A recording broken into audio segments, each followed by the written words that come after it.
Hello friend, welcome to my channel. हम discussion कर रहे थे क्लासिफिकेशन प्लांट की। उसमें से थैलोफाइटा को डिस्कस कर दिया था, जिसमें समान बंडल नहीं पाए रहते हैं और जो पत्तियां होती हों वो आभासी होती हैं। और उसमें 10 फाइलम बताए थे, जिसमें से 7 फाइलम जो हैं वो हमारे शैवाल के थे और 1 फाइलम जीवाणु का था और 2 फाइलम हमारे किसके थे, कवक के। आज हम डिस्कशन करेंगे एम्ब्रियोफाइटा के। एम्ब्रियो का मतलब क्या है? एम्ब्रियो एम्ब्रियो मतलब भ्रूण होता है, जिसमें भ्रूण विकसित होता है वो क्या होंगे? एम्ब्रियोफाइट होते हैं। और ये 2 फाइलम में डिवाइड हैं, जैसे हमारा ब्रायोफाइटा। ब्रायोफाइटा किसे कहते हैं? संवहन। इसमें संवहन ऊतक नहीं होता है। ब्रायोफाइटा को ही क्या कहते हैं? उभयचर कहते हैं। प्लांट्स का उभयचर कहते हैं। उभयचर का मतलब क्या होता है? जो जल और थल दोनों में पाए जाते हैं। जैसे कि जंतुओं में देखा जाए उभयचर किस में आएगा, तो हमारे मेढक हो गए वो उभयचर में आते हैं। इसी प्रकार जो ब्रायोफाइटा आते हैं वो पादप जगत का हमारे क्या होते हैं? उभयचर होते हैं। इसमें आते हैं रिक्सिया, फ्लेनेरिया और एंथोसिरोस। लीवरवर्ट, हॉर्नवर्ट आते हैं। इसके अगर लक्षण पूछें तो क्या बताएंगे? इसमें जो थैलोफाइट की अपेक्षा अधिक ये जटिल होते हैं और इसमें तना था पत्तियों जैसी संरचनाएं पाई जाती हैं। होती नहीं, लेकिन जैसी संरचनाएं पाई जाती हैं। और इसमें जड़ के स्थान पर क्या होते हैं? राइजोट्स होते हैं, मूलाभास होते हैं, सफ़ेद कलर के छोटे छोटे पतले पतले, जो मृदा से जल व लवणों को क्या करते हैं? अवशोषण करने का कार्य करते हैं। फिर इनके शरीर में जो अवशोषित जल होता है व अन्य पदार्थ होते हैं, वो संवहन के लिए एक विशिष्ट ऊतक इसमें नहीं होता, मतलब संवहन ऊतक इसमें नहीं होता है। ब्रायोफाइट ज़्यादातर कहाँ पाए जाएंगे? नम या छायादार स्थानों में पाए जाते हैं और इसी कारण इनको क्या कहते हैं? प्लांट जगत का उभयचर कहते हैं। इसमें कौन कौन से आएगा? रिक्शिया आएगा, मार्केशिया आएगा और मार्स आएगा। फिर उसके बाद आता है ट्रैकियोफाइटा। दूसरा फाइलम कौन है? ट्रैकियोफाइटा। उसमें ब्रायोफाइटा में संवहन ऊतक नहीं थे, इसमें संवहन ऊतक हैं। तो इसमें डिफरेंस भी पूछ लिया जाता है, डिफरेंस बिटवीन ब्रायोफाइटा एंड ट्रैकियोफाइटा। तो ब्रायोफाइटा में आप क्या बता सकते हैं कि इसमें संवहन ऊतक नहीं होता है, तो ट्रैकियोफाइटा में संवहन ऊतक होता है।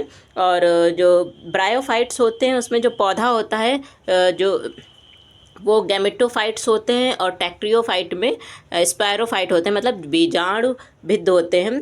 और ब्रायोफाइट का जो मेन प्लांट्स होता है वो उसमें थैलस होता है तथा जड़ और पत्तियों में भिन्नित नहीं होता है। लेकिन ट्रैकियोफाइटा के जो प्लांट्स होते हैं वो जड़ तथा पत्तियों में भिन्नित होते हैं। आप बताएंगे कि जो इसमें ब्रायोफाइटा में जो स्पोरोफाइट स्थायी रूप से किस पर डिपेंड होंगे? हमारे गैमेटोफाइट पे डिपेंड होंगे। लेकिन ट्रैकियोफाइटा में क्या होते हैं? जो स्पायरोफाइट हो गया और गैमेटोफाइट हो गया, वो दोनों एक दूसरे से स्वतंत्र होते हैं, किसी पर डिपेंड नहीं होते हैं। फिर उसके बाद में ट्रैकियोफाइटा 4 में डिवाइड हो जाता है, 4 भागों में।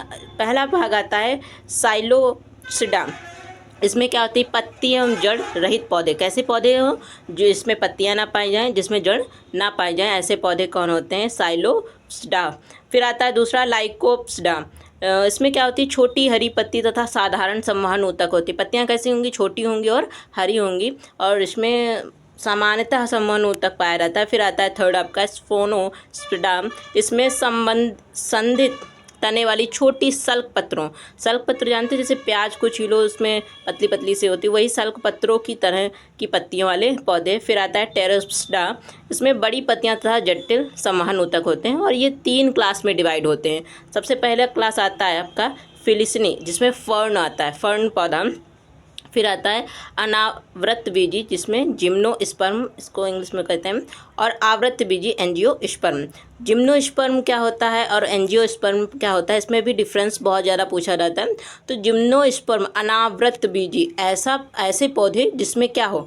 जिसमें पुष्प नहीं होते, मतलब फ्लावर नहीं आते हैं, और आवृत बीजी में फ्लावर आते हैं, पुष्प होते हैं। और इसमें जो अनावृत बीज होते हैं, अनावृत जिसमें जो बीज हो वो नग्न अवस्था में हो और आवृत में जो बीज हो वो आवरण से युक्त हो। इसमें निषेचन कैसा होता है? सिंगल होता है, मतलब फर्टिलाइजेशन की क्रिया एकल होती है और इसमें फर्टिलाइजेशन की क्रिया कैसी होती है? डबल होती है। इसमें जो भ्रूण पोष होता है, एम्ब्रियोशैक होता है, वो निषेचन से पहले बनता है और इसमें जो एम्ब्रियोशैक होता है वो निषेचन के बाद बनता है। फिर इसमें पुमंग लट्टू के आकार के होते हैं और जो आवृत बीजी होते हैं इसमें जो शुक्राणु होते हैं वो कैसे होते हैं? छोटे होते हैं। फिर आवृत बीजी भी हमारे 2 सब क्लास में डिवाइड हो जाता है, द्विबीजपत्री और एक बीजपत्री। आप लोगों ने घरों में देखा होगा, इसके उदाहरण को जैसे द्विबीजपत्री, द्वि का मतलब क्या होगा, डाइकॉट, जिसमें 2 बीजपत्र पाए जाएं, वो द्विबीजपत्री होगा। और एक बीजपत्री जिसमें एक बीजपत्र पाया जाए। तो डिफरेंस कैसे बताएंगे एक बीजपत्री और द्विबीजपत्री में? द्विबीजपत्री में जो जड़ें होती हैं वो मूसला जड़ें होती हैं, और इसमें जड़ों के अंदर जाइलम फ्लोएम के बंडलों की संख्या लगभग 4 से 6 होती है। इसमें द्वितीयक वृद्धि के समय एधा बनती है, कैम्बियम, एधा मतलब कैम्बियम बनता है। और जो तने होते हैं इनका तना ठोस खुरदरा होता है और इसमें संवहन बंडलों से घिरा होता है द्विबीजपत्री में। इसमें उदाहरण अगर बताएंगे तो जैसे आप बता दीजिए, चना हो गया, मूंगफली हो गई, वो किस में आ जाएंगे, द्विबीजपत्री में आ जाएंगे। और एक बीजपत्री में जिसमें एक बीजपत्र है, जैसे मक्का, गेहूँ, ये कैसे होंगे, हमारे एक बीजपत्री हो गए। इसमें जो जड़ें होती हैं वो हमारी कैसी होती है, अब स्थानिक होती है और रेशेदार होती हैं। इस जड़ के अंदर जाइलम और फ्लोएम के बंडलों की संख्या 8 से 20 तक होती है। और इसमें जो कैम्बियम होता है वो नहीं होता, लेकिन द्विबीजपत्री में कैम्बियम पाया रहता है। एक बीजपत्री में जो तना होता है वो कैसा होगा, चिकना होगा और खोखला सा होगा। इसके अंदर संवहन बंडल बिखरे होते हैं, लेकिन द्विबीजपत्री में संवहन बंडलों से वो घिरा होता है। एक बीजपत्री में क्या होता है कि केवल जो बीजों में फल भित्तियाँ या बीज चोल परस्पर मिले रहते हैं, लेकिन द्विबीजपत्री में क्या होती है, फल भित्ति और बीज चोल एक दूसरे से अलग होते हैं। आम को ही देख लीजिए, वो कैसा है, हमारा द्विबीजपत्री हो गया। तो और एक बीजपत्री में जो भोजन भ्रूणपोष में संचित होता है और द्विबीजपत्री में भोजन बीजपत्रों में संचित रहता है। दोनों में